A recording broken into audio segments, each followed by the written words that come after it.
Hello students. सबसे पहले तो मैं आप सबसे कहना चाहूँगी कि थोड़ा बीच में ब्रेक हो गया था कुछ व्यक्तिगत कारणों की वजह से। तो आज मैं फाइनेंशियल अकाउंटिंग पे नेक्स्ट वीडियो लेकर आई हूँ। उस दिन मैंने आप सभी को लास्ट वीडियो में क्लियर कर दिया था, आप सभी को समझाया था लाइबिलिटीज़ के बारे में। लाइबिलिटीज़ के बारे में समझाया था, कैपिटल के बारे में समझाया था। आई थिंक आप सबको याद होगा, कैपिटल जिसे हम हिंदी में पूंजी कहते हैं। कैपिटल का मतलब क्या होता है? कैपिटल का मतलब होता है पूंजी, यानी कि व्यक्ति जो स्टार्टिंग में किसी बिजनेस को शुरू करने से पहले जब वो स्टार्टिंग में जो पूंजी लगाता है ज़्यादा मात्रा में, उसे हम कैपिटल कहते हैं। नेक्स्ट होता है ड्राइंग्स। ड्राइंग्स का मतलब क्या होता है? जब व्यक्ति अपने कोई भी बिजनेसमैन जब अपने बिजनेस से, अपने व्यवसाय से अपने पर्सनल यूज़ के लिए कुछ माल निकालता है या कुछ कैश निकालता है तो उसे ड्राइंग्स कहा जाता है। उसे क्या कहते हैं बेटा? उसे ड्राइंग्स कहते हैं और हिंदी में हम इसे कहते हैं आहरण। क्लियर? उसके बाद में नेक्स्ट होता है ट्रेड रिसीवेबल्स। अब बेटा ट्रेड रिसीवेबल्स क्या होते हैं? ट्रेड रिसीवेबल्स को, जो ट्रेड रिसीवेबल्स होते हैं बेटा, ट्रेड रिसीवेबल्स यानी कि जो हमारी व्यापारिक प्राप्य होते हैं, जो हमें व्यापारिक मिलनी होती हैं चीज़ें, उन्हें हम ट्रेड रिसीवेबल्स कहते हैं। तो जो व्यापार से संबंधित जो प्राप्तियां होती हैं ये दो तरह की होती हैं। एक होते हैं ट्रेड डेटर्स इसमें, और एक होते हैं इसमें बिल्स रिसीवेबल। ट्रेड डेटर्स वो होते हैं जो व्यापार से संबंधित हमारे देनदार होते हैं। डेटर मतलब देनदार, डेटर यानी कि वो लोग जिन्हें हमारा पैसा देना होता है, वो डेटर्स होते हैं। और बिल्स रिसीवेबल क्या होते हैं बेटा? डेट एक तरह से आप ये समझिए कि इसका अल्टरनेट होता है। अल्टरनेट का मतलब मेरा क्या है? इसमें क्या होता है बेटा कि मान लीजिए कि मेरा कोई फ्रेंड है और वो मेरी शॉप पर आता है और वो मुझसे 1 लाख रुपए का माल लेता है उधार। वो कहता है कि मेरी पेमेंट आपको 1 महीने के बाद में करूंगा। ठीक हो गई बात। अब 1 महीने के बाद उसने कह दिया, लेकिन मान लीजिए सपोज करिए वो 1 महीने बाद वो मना करने लगे, वो डिफॉल्ट कर जाए, वो ये कहने लगे कि नहीं मैं तो पेमेंट नहीं करूंगा, या क्या सबूत है आपके पास कि मतलब मैंने आपसे 1 लाख रुपए का माल लिया था। तो मेरे पास कोई तो प्रूफ होना चाहिए ना जिसके बिहाफ पर मैं ये बात कह सकूं। हो सकता है कल मैं कोई लीगल फॉर्मेलिटी मुझे उसके खिलाफ करनी पड़े, तो उसके लिए मेरे पास कोई तो प्रूफ होना चाहिए। तो उसके लिए मैं क्या करूंगी कि जब मैं उसे 1 लाख रुपए का माल बेचूंगी तो उस वक्त मैं एक बिल बनाऊंगी। उस बिल में मैं वो अमाउंट लिखूंगी कि मैंने उसे क्या सामान कितने रुपए का बेचा, कौन सी डेट में मैंने उसे सामान बेचा है, और वो पेमेंट मुझे कब करेगा। 1 महीने के बाद अगर पेमेंट करेगा तो 1 महीने के बाद की उसमें डेट पड़ी होगी, और बकायदा उस पे उस व्यक्ति के साइन लूंगी, यानी कि जो मेरी दोस्त है मैं उस पर क्या करूंगी, उसके सिग्नेचर लूंगी। यानी कि इसका मतलब क्या हुआ कि मैंने जो बिल उस पर लिखा है वो उसे एक्सेप्ट कर रही है, वो उस बिल को एक्सेप्ट कर रही है, और वो ये बात कह रही है कि मैं इन फ्यूचर, अब वो बाध्य हो गई बेटा, अब वो बाउंड हो गई इस चीज के लिए, क्योंकि उसे पता है कि मेरे पास प्रूफ है। उसने बकायदा साइन किए हुए हैं, साइन किए हुए हैं, इट मीन्स कि उसे पेमेंट करना ही करना पड़ेगा, वो डिफॉल्ट नहीं कर सकती। Is that clear? तो इसे हम कहते हैं, ये जो बिल बनाया है हमने, मेरे लिए तो ये हो गया बिल्स रिसीवेबल, क्योंकि मुझे इस बिल का पैसा मिल रहा है। ध्यान रखिएगा, जिसे इस बिल का पैसा मिलना होता है उसके लिए ये बिल्स रिसीवेबल होता है, और जो इस बिल का पेमेंट करता है उसके लिए बिल्स पेबल कहलाता है, क्योंकि उसे पे करना होता है। Is that clear? ये दो टर्म समझ में आए, ट्रेड डेटर्स और बिल्स रिसीवेबल।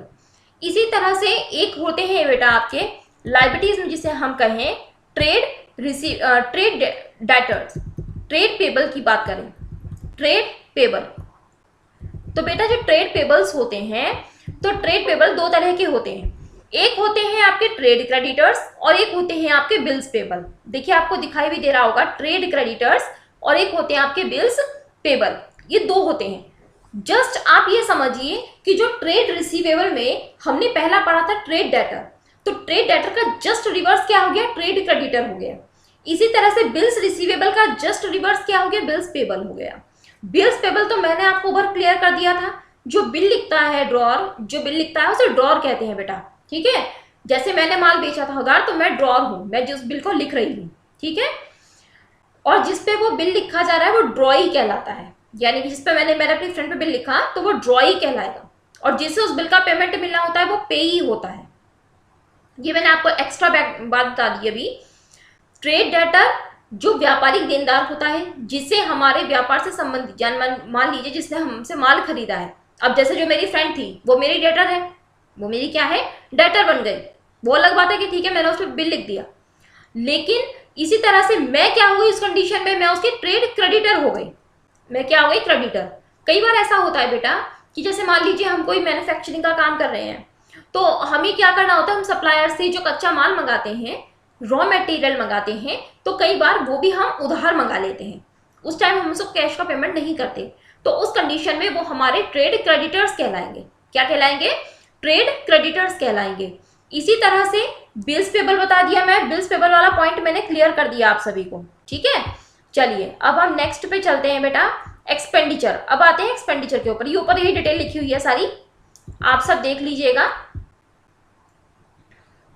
ये देखिए यहां मैंने ऊपर ये ड्राइंग्स वगैरह का बताया हुआ है आपको, ट्रेड क्रेडिटर्स के बताया हुआ है, ठीक है।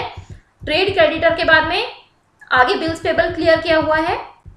उसके बाद में आते हैं एक्सपेंडिचर के ऊपर। बेटा एक्सपेंडिचर मेन 3 तरह के होते हैं, यहां तो मैंने 2 ही तरह के लिख रखे हैं। 3 तरह के एक्सपेंडिचर होते हैं, ध्यान से सुनिएगा। एक होता है कैपिटल एक्सपेंडिचर, एक होता है रिवेन्यू एक्सपेंडिचर, और एक होता है डेफर्ड रिवेन्यू एक्सपेंडिचर।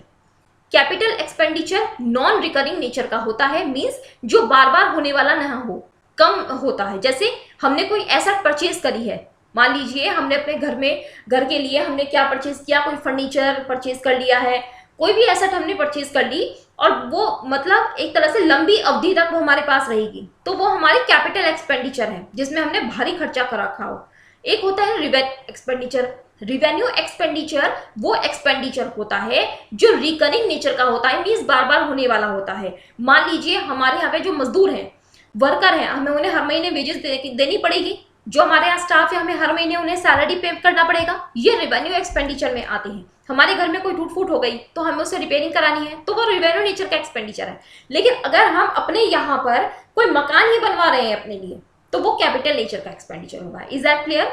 एक होता है deferred revenue expenditure. Deferred revenue expenditure बेटा ज्यादातर उनके लिए होता है जो जैसे कंपनीज होती हैं या जो फर्म्स वगैरह होती हैं, उनके लिए होता है। क्योंकि जैसे मान लीजिए मार्केट में उन्होंने कोई नया ब्रांड उतार रहे हैं, तो उसके लिए उन्हें पब्लिक को बताना तो पड़ेगा ना कि हमने अपना ये ब्रांड उतारा है, न्यू ब्रांड एक हमारा आया है, इसकी क्या क्या फीचर्स हैं, लोगों को इसे क्यों खरीदना चाहिए। तो ये सब चीजों के लिए उन्हें एडवर्टाइजमेंट पे खर्च करना पड़ता है। और बेटा एडवर्टाइजमेंट पे जो एक्सपेंस होता है वो बहुत भारी अमाउंट में एक्सपेंडिचर होता है, जिसे कंपनी 1 साल में ही एज ए एक्सपेंडिचर P&L के डेबिट में शो नहीं कर सकती है, ठीक है।